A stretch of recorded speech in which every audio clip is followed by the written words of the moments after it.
Joe Biden had that calamitous pullout from Afghanistan a few weeks ago.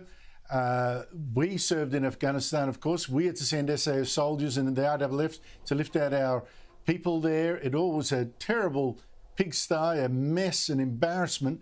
Has he bothered to call his Australian allies since?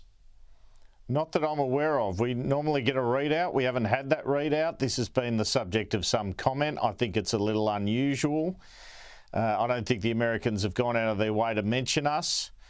And, of course, in the G7, it wasn't a bilat with Joe Biden for Scott Morrison. Boris Johnson was there as well. So I think Scott Morrison's closer to the Japanese leader and Boris Johnson. I'm not sure that he's been able to strike up that rapport with Biden that he had with Trump.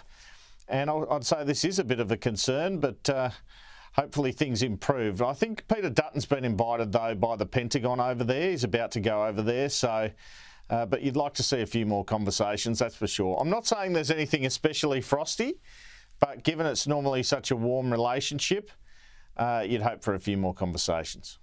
I would think so, given that we lost soldiers over there supporting their efforts. I would have thought a little sorry might have been in order.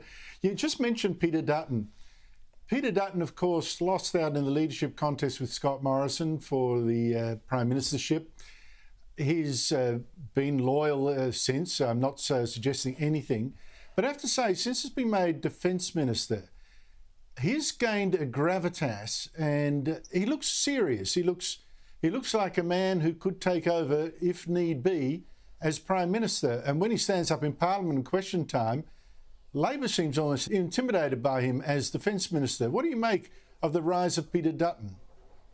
Well, there's only one reason he's hanging around, because he still thinks he can be Prime Minister and still wants to be Prime Minister. He'll probably deny that, obviously, but that's my view. And I don't think there's any doubt that Morrison anointing him after Christian Porter's departure from the Leader of the House position to that position has given him a bit more bounce in his step, as well as giving him the defence portfolio.